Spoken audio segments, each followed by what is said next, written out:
I'm Dr. Emily Carter, and I want to talk to you about something many men are too embarrassed, too afraid, or too dismissive to address: quickly severe testicular pain and swelling, most dangerously caused by a condition called testicular torsion. I want you to imagine a simple cord, twisted. That cord is the spermatic cord, the lifeline that supplies blood to the testicle. When torsion occurs, that cord twists on itself, strangling blood flow. The testicle, a highly sensitive organ, begins to suffocate, and suffocation hurts deeply. This is not the dull ache of strain or minor injury. Patients describe it as violent, sudden, unforgiving.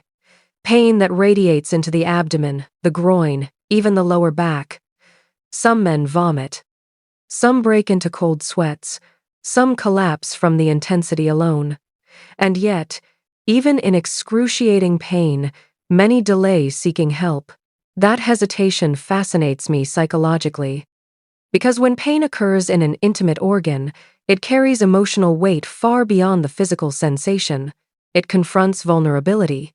It triggers fear about fertility, sexuality, masculinity, identity, subjects many men are conditioned to protect in silence, so denial steps in.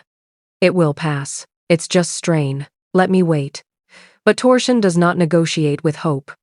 Within 6 hours, the chance of saving the testicle is high. By 12 hours, damage accelerates. Beyond 24 hours, the tissue often dies. Not metaphorically, literally. I have sat across from young men, teenagers, athletes, fathers, who waited too long. The grief they feel isn't just physical loss, it is psychological. It attaches itself to self-image, to reproductive fears, to private questions they never expected to face. They replay the first moment of pain like a decision they wish they could reverse. Testicular torsion lives at the intersection of anatomy and urgency. It is mechanical in cause, but existential in impact. Inside the spermatic cord runs blood supply, oxygen, life itself for the testicle. When it twists, blood flow does not gradually decline. It stops, abruptly, completely. The body does not tolerate oxygen deprivation quietly. Nerve endings fire intensely. Inflammation begins.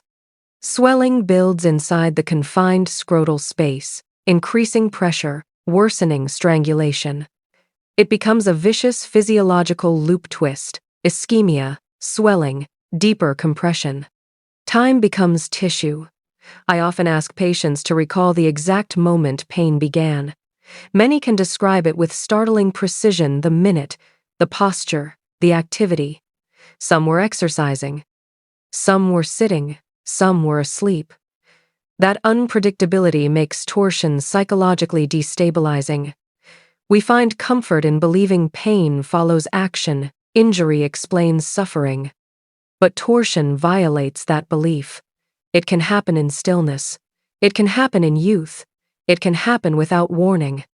An anatomical variant called the bell clapper deformity allows the testicle to rotate more freely, like a pendulum swinging without restraint, harmless until the wrong moment.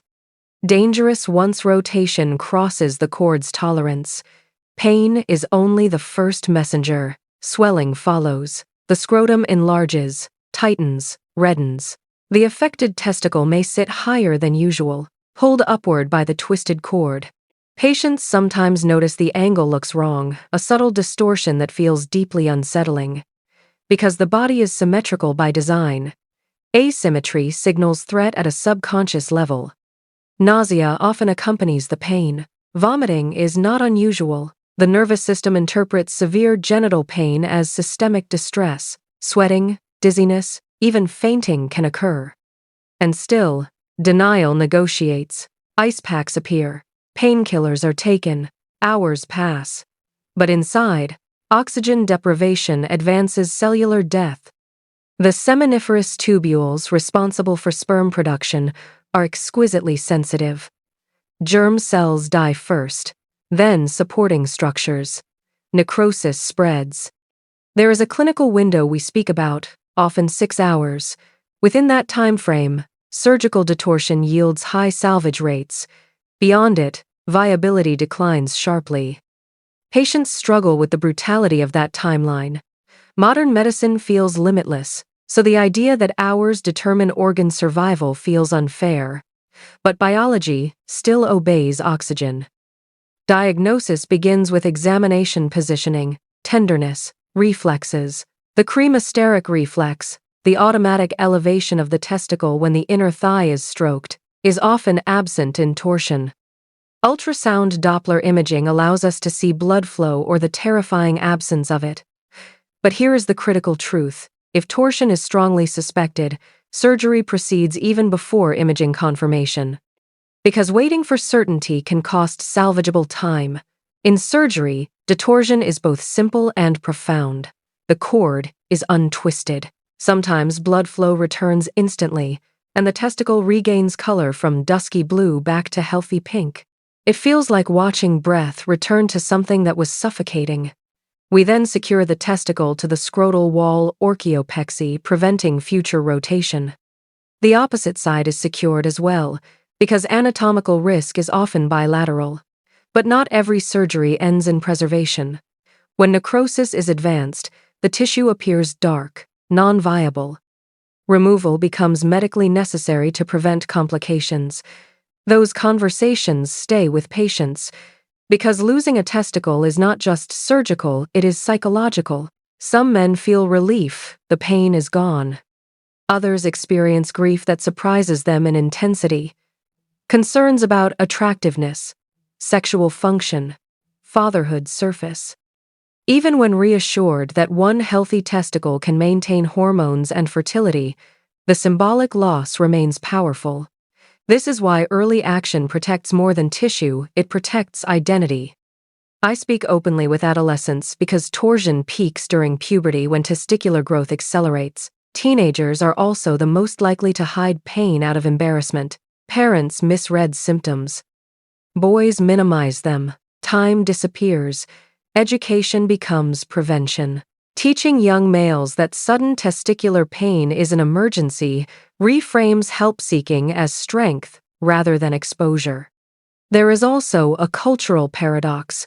Men are taught endurance, tough it out, but torsion punishes endurance. It exploits delay. Strength, in this context, is immediacy. Fear of surgery also delays action. Patients avoid hospitals, anesthesia, incisions. Ironically, delay increases the likelihood of more invasive outcomes, including removal. Avoidance amplifies consequence. Even after successful detorsion, monitoring matters. Reperfusion injury can occur when blood supply returns, triggering inflammatory stress. Salvaged testicles require follow-up to assess function and potential atrophy. Hormonal levels, fertility parameters, all may be evaluated later to ensure long-term reassurance. There is also the relational dimension. Partners often carry anxiety, fear of causing pain, concern about sexual health. Communication becomes part of healing. Medicine treats tissue. Healing treats identity. I have noticed that patients who understand the anatomy cope better psychologically. Knowledge converts helplessness into agency. When they realize pain signaled a mechanical twist rather than personal failure, shame dissolves. Language matters. Patients experience torsion as betrayal by their body. Reframing it as an anatomical accident reduces self-blame. I sometimes use a simple visualization. Imagine a tourniquet around a finger. Numbness, pain, discoloration, tissue death. The spermatic cord functions similarly, but hidden, making urgency easier to underestimate. Visibility influences response. Because you cannot see the strangulation, you might doubt its severity. That invisibility is why severe pain must be trusted. Not all scrotal pain is torsion. Infections like epididymitis can mimic it. Trauma, hernias, fluid collections, all possible.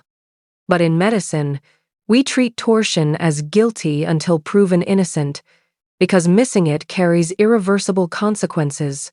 Emergency medicine accepts negative explorations to prevent missed torsion. The cost of unnecessary surgery is far lower than the cost of delayed rescue.